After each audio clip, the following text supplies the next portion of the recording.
नमस्ते बच्चों। आशा करता हूँ आप सब स्वस्थ होंगे और अच्छे से अपना गणित का कार्य करते रहे होंगे। आज आपकी 10वीं कक्षा के गणित के कार्यपत्रक 38 की चर्चा करेंगे। हमने पिछली कक्षाओं में त्रिकोणमिति के बारे में पढ़ा। आज हम त्रिकोणमिति के कुछ अनुप्रयोग की बात करेंगे और उसमें एक आता है आपका ऊंचाई एवं दूरी कि आप त्रिकोणमिति के प्रयोग से किस किस तरह की शाब्दिक समस्याओं को हल कर सकते हैं। तो ऊंचाई एवं दूरी पहले यहां दिया हुआ कि याद कीजिए और बताइए कि संलग्न चित्र में कोण बी की सम्मुख भुजा जो है वो आपकी कौन सी है, कोण सी की संलग्न भुजा उसको क्या कहते हैं और कोण सी की सम्मुख भुजा को क्या कहते हैं। तो आप ये भली भांति पहले की कक्षाओं में कर चुके हैं, आपको याद भी होगा। आइए थोड़ा सा देखें इसे। तो बी, कोण बी कौन सा है, ये वाला 90 का कोण है। इसकी सम्मुख भुजा कौन है, AC। इसको हम क्या बोलते हैं, कर्ण यानी कि हाइपोटेन्यूज। दूसरा कोण सी की संलग्न भुजा, ये कोण सी है, इसकी संलग्न भुजा मतलब ये वाली भुजा, और इसको क्या कहते हैं, इसको बोलेंगे, अगर सी के हिसाब से बोलेंगे तो आधार। तो ये हो जाएगा आधार। और कोण सी की सम्मुख भुजा ये वाली, इसको क्या बोलेंगे, लंब। जब भी सम्मुख भुजा की बात करें वो लंब, तो यहाँ इसे लंब कहेंगे। तो अब ये आपको सबको अच्छे से याद हो गया है। आइए कुछ और बात करें। दैनिक जीवन में समकोण त्रिभुज कहाँ मिलती है। जैसे देखिए, एक कहीं आप सीढ़ी लगाते हैं दीवार के साथ, जमीन के साथ लगाकर, तो यहाँ समकोण त्रिभुज बनती नजर आ रही है। आप किसी पेड़ पर बैठे हुए पक्षी को देखते हैं, तो देखिए आपका देखना और उस पक्षी से पेड़ के नीचे की ऊंचाई और आपकी पेड़ से दूरी, ये भी समकोण त्रिभुज बनती नजर आ रही है। आसपास हम और भी उदाहरण ढूंढ सकते हैं। जैसे देखो एक और चित्र है जो यहाँ पे और थोड़ा बड़ा करके देखें।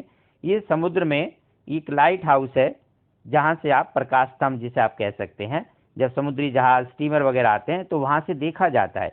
तो वो ऊपर चोटी से देखना समुद्री जहाज को, स्टीमर को, नाव को, और यहाँ से इसकी उस लाइट हाउस से दूरी, तो ये भी आपकी समकोण त्रिभुज बन रही है। इसी प्रकार आप इधर भी देख सकते हैं, ये आपका है कि किसी ऊंचाई से, उसी तरह से टीले से देखा है कहीं टापू पर, द्वीप पर, कि हमारे पास दो नाव आ रही हैं, एक को देखा दूसरी को देखा, ये सब सभी समकोण त्रिभुज बनती जा रही हैं। तो यहाँ इन ऊंचाई और दूरी का मान ज्ञात करने के लिए हम त्रिकोणमिति का प्रयोग करते हैं, जो भी हम बाद में करेंगे। हम थोड़ा सा समझ लेते हैं कि किन किन चीजों की हमें आवश्यकता होती है और कौन सी बातें हमें सीखनी है। तो आइए इन कोणों के माध्यम से इन अनुपातों के बारे में कुछ और बातें सीखें।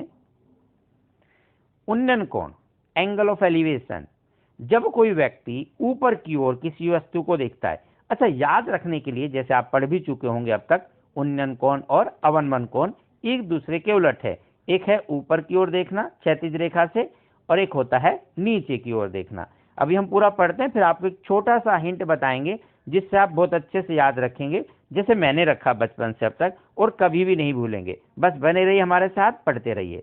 तो उन्नयन कोण क्या है, आओ थोड़ा और बड़ा करके पढ़ें। कि जब कोई व्यक्ति ऊपर की ओर किसी वस्तु को देखता है तो दृष्टि रेखा मतलब लाइन ऑफ साइट, क्षैतिज रेखा, हॉरिजॉन्टल लाइन, जैसे ये कोई व्यक्ति है, ये क्षैतिज रेखा है, तो ये व्यक्ति की यहाँ आंख है, ये इस वस्तु को ऐसे देख रहा है, तो इस क्षैतिज रेखा और इसकी आंख के इस रेखा के बीच में जो कोण बनता है, इसको बोलते हैं उन्नयन कोण।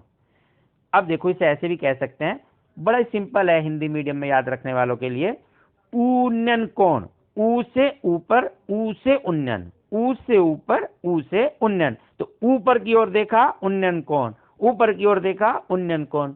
आप दूसरा याद ही मत करो, भूलेंगे ही नहीं। तो ऊपर की ओर देखा उन्नयन कोण, और जो नहीं देखा तो दूसरे वाला जो भी है वो क्या आ जाएगा, अवनमन कोण। आप दोनों को एक साथ याद करते हैं तो हम आपस में कंफ्यूज हो जाते हैं, कौन सा उन्नयन है, कौन सा अवनमन है, कौन सा उन्नयन है, कौन सा अवनमन है। प्यारे बच्चों, मैंने पहले भी बात की थी अपने जीवन के उदाहरण से कि मुझे भी ऐसे कंफ्यूजन बहुत होते थे। स्वाभाविक है, हम सबको होते हैं, फिर हमें खुद ही इनका रास्ता ढूंढना पड़ता है। मैं दो भाई होते थे, नरेश सुरेश, उनमें कंफ्यूज होता था। कभी नरेश मार जाता था, मुझे लगता सुरेश पीट गया, कभी सुरेश ने थप्पड़ मारा, मुझे लगता नरेश ने मारा, क्योंकि दोनों जुड़वा थे, एक जैसे थे, पता ही नहीं लगता था। तब मैंने दोनों को याद ना करके एक को याद रखा, एक की आंख पे छोटा सा तिल था तो मैंने ये रखा तिल वाला नरेश, तिल वाला नरेश। पहले मैंने ये रखा था तिल वाला नरेश बिना तिल वाला सुरेश, बाद में फिर कंफ्यूज हो जाता है कौन से वाला नरेश कौन सा सुरेश। मैंने दोनों में से एक की पहचान कर ली, जिसके तिल है वो नरेश, तिल वाला नरेश, तिल वाला नरेश, दूसरा याद ही नहीं किया। तो ऐसे ही आप भी इस उदाहरण से सीख सकते हैं और ये मुझे बहुत काम आया, मैं सच बता रहा हूं। तो आप भी जीवन में इस तरह के अपने छोटे छोटे अपने तरीके ढूंढ सकते हैं। तो यहाँ ऊपर की ओर उन्नयन कोण, ऊ से देखा उन्नयन कोण, बस। दूसरा वाला जो बच गया वो दूसरे वाला, आपको उसके बारे में ज्यादा नहीं सोचना, पढ़ने के लिए हम पढ़ लेते हैं। वो है अवनमन कोण, कि जब हम ऊपर से नीचे की ओर देखें, जैसे आप छत पर खड़े हैं और आप नीचे की मतलब पूरा गर्दन की नहीं, हम आंखों की बात करें, हमने देखा तो आंखों की क्षैतिज रेखा कौन सी होगी, मान लीजिए आपकी आंख कौन सी है, ये आपकी आंख है, यहाँ खड़े हैं, ये आंख है कहीं यहाँ पर, तो ये क्षैतिज रेखा हुई। अब यहाँ से ऊपर देखते तो हम बात करते हैं इनके बीच में उन्नयन कोण, उसकी बात अभी नहीं कर रहे हैं, इसे मिटा देते हैं। अब हम यहीं से अगर नीचे की तरफ देखेंगे ऐसे, तो ये इसी क्षैतिज रेखा के बीच में बनना है। इस वाले कोण को नहीं कहेंगे, ध्यान दीजिएगा, ये गलती नहीं करेंगे।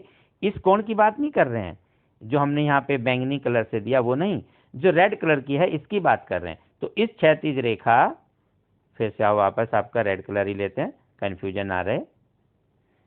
तो ये अभी रेड कलर से ये आपकी क्षैतिज रेखा, और ये आपने नीचे किसी वस्तु को देखा। अब जहां देखा और जो क्षैतिज रेखा इसके बीच में बनेगा अवनमन कोण, ठीक है। इंग्लिश वाले बच्चे यहां से याद रख सकते हैं कि ज्यादा डीप में जाने पर डिप्रेशन में आ जाते हैं। तो डीप में देखेंगे तो depression, deep depression, deep depression, D से डीप, डी से डिप्रेशन। डीप मतलब गहराई में देखना, नीचे देखना, ऐसे बस। तो हिंदी वाले याद रखें, ऊपर देखा उन्नयन कोण, जो दूसरा बच गया वो दूसरा कोण। इस तरह से आप अच्छे से इसे याद रख सकते हैं, ठीक है। आप इस तरह से करें, और जैसे आप अभ्यास करेंगे, 2-4 सवाल करेंगे, तो ये और भी बेहतर ढंग से याद हो जाता है। आइए आगे चलें। तो हम थोड़ी सी बात अगर करना चाहें तो क्षैतिज रेखा के ऊपर जो मापा जाता है वो उन्नयन कोण, और क्षैतिज रेखा के नीचे मापा जाता है वो इसका उलट मतलब अवनमन कोण, एंगल ऑफ डिप्रेशन। अब हम बात करते हैं ऊंचाई और दूरी पर आधारित प्रश्नों को हल करने की विधि। तो सबसे पहले हमें चित्र बनाना आना चाहिए, उसका अभ्यास करेंगे। तो प्रश्नानुसार हम पढ़ते रहें और चित्र बनाएं। चित्र पर कोण, बिंदु, माप ये सब अंकित करेंगे। अज्ञात माप को जानने के लिए हम अपेक्षित अनुपात, मतलब कि हमें कौन सा चाहिए, साइन, कॉस, टैन, आपको याद है ना, साइन लंब बटे कर्ण, कॉस आधार बटे कर्ण, टेंजेंट लंब बटे आधार। तो जिन दो भुजाओं के बीच में या तो एक दी होगी एक पूछी होगी, तो जहां हम संबंध बना सके वही हम साइन कॉस टैन। और एंगल आपके लिए ज्यादा मुश्किल नहीं है, सिर्फ आपको 30 डिग्री, 60 डिग्री और 45, ये तीन ही आएंगे काम करने के लिए। 0 और 90 पर तो कुछ बनेगा नहीं। तो 30, 45, 60 इसी की वैल्यू याद रखनी है, यही आपको दिए जाएंगे। आजकल आपके सिलेबस में यही 3 एंगल आते हैं। तो आप देखिए, स्वयं प्रयास करने में कुछ बातें पूछी है। उन्नयन एवं अवनमन कोण में 2 अंतर लिखिए। तो आपने बताया उन्नयन कोण क्षैतिज रेखा से ऊपर की तरफ, अवनमन कोण नीचे की तरफ, जो यहाँ पर आप पढ़ सकते हैं। तो यहाँ से ही 2 बातें आप देख के, कि जब आप इस कोण को देखते हैं ये उन्नयन है, और यहाँ देखते हैं तो अवनमन है, यहाँ से दोनों बातें आप लिख सकते हैं। ऊपर दिए गए उदाहरण 3 के चित्र में, 3 का चित्र कौन सा है, ये मैं चित्र को यहाँ फिर से ले आता हूँ। ये 3 का चित्र है। इसमें जहाज और मीनार के बीच बने कोण का नाम। अब जहाज और मीनार, तो जहाज यहाँ है, मीनार यहाँ, एक क्षैतिज रेखा होगी, एक ऊपर टॉप पर देख रहा है। तो ये जो कोण बन रहा है ये नीचे से ऊपर की ओर देख रहा है। हाँ, ये भी बात सही है कि आप ऊपर से नीचे भी देख सकते हैं, बट वहां पे क्षैतिज रेखा बनाएंगे वो अलग है। और गौर करने वाली बात है, एक और भी बात करेंगे, फिलहाल अभी इसका नाम लिखते हैं। ये क्या हो जाएगा, ये वाला कोण उन्नयन कोण, ऊपर की ओर देखा उन्नयन कोण।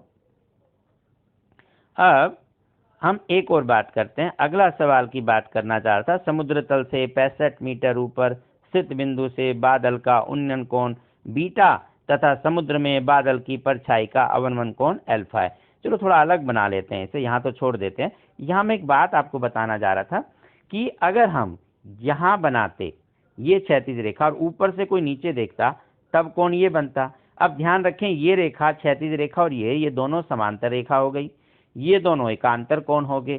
तो असलियत में उन्नयन कोण अवनमन कोण दोनों ही समान रहेंगे। तो मुश्किल से कुछ 1 या 2% सवाल ऐसे होंगे या दोनों आपको थोड़ा सा अलग अलग बनाने पड़ेंगे कि एक ही पॉइंट से ऊपर नीचे देख रहे हैं, तो हमें एहसास होना चाहिए कि कौन सा उन्नयन है, कौन सा अवनमन। अदरवाइज आपकी कहीं कोई गलती नहीं होगी। ये हम आने वाली कक्षाओं में आपको एक और ढंग से सिखाएंगे, तो आपका उत्तर कभी गलत नहीं होगा।